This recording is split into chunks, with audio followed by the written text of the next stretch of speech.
सगळ्यांना सांगायचं समजून. ऍसिडिटी झाल्यावर आपण काय खातो? ऍसिलॉक खातो, ओमेज खातो, आपल्या सगळ्यांच्या माहितीतली औषधं.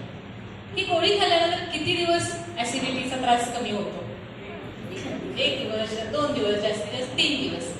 त्यावर ऍसिडिटीचा त्रास कमी होतो का? पुन्हा आपल्याला त्रास सुरू होतो.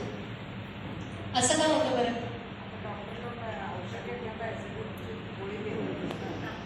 नाही, पण ऍसिडिटीची गोळी खाल्ल्यानंतर 1च दिवस ऍसिडिटी कमी होते, परत 2 दिवसानंतर पुन्हा पित्ताचा त्रास होतो. याचं कारण, जिला बघून माझं पित्त खवळतंय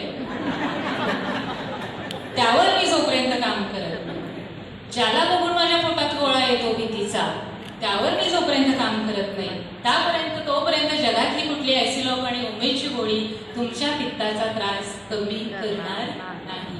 मनावर काम होणं खूप महत्वाचं आहे. विक्टर फ्रँकल नावाच्या प्रसिद्ध सायकॉलॉजिस्टच्या आयुष्यातली एक रिअल स्टोरी आहे. माझ्यासाठी अतिशय प्रिय आहे. माझ्या प्रत्येक व्याख्यानामध्ये सांगते. एकदा काय होतं, विक्टर फ्रँकलला ऐन मध्यरात्रीच्या वेळेला 1-2च्या सुमारास एका स्त्रीचा फोन येतो.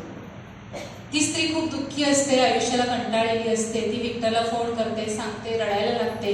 माझ्या आयुष्यात काही अर्थच राहिलेला नाहीये, माझी कुणाला गरजच राहिलेली नाहीये, माझ्या हसण्या नसण्याने कुणाला काही फरकच पडत नाहीये, त्यामुळे मी हे आयुष्य संपवणार आहे, असं ती बोलत असते. विक्टरच्या लक्षात येतं, तो सायकॉलॉजिस्ट असतो, त्याच्या लक्षात येतं की आपला फोन ठेवता क्षणीच ही स्त्री आपल्या आयुष्याचं काहीतरी बरं वाईट करून घेईल. म्हणून तो तिला वेगवेगळ्या प्रकारचे दाखले देतो, वेगवेगळी उदाहरणं देतो आणि आयुष्याचं महत्त्व समजावून सांगतो. आणि त्या रात्री त्या स्त्रीला आत्महत्येपासून परावृत्त करतो.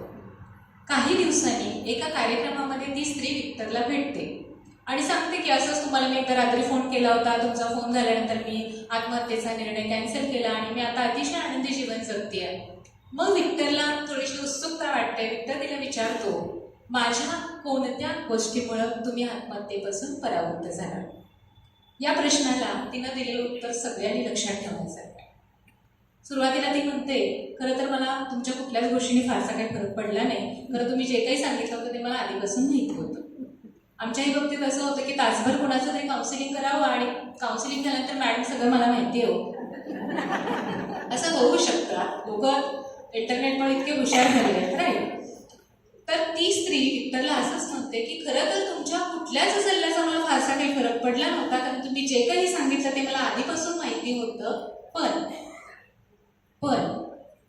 पण ऐन मध्यरात्रीच्या वेळेला माझं म्हणणं ऐकून घेणारी आणि मला समजून घेणारी एक तरी व्यक्ती या जगामध्ये अस्तित्वात आहे. या एकाच विचारानं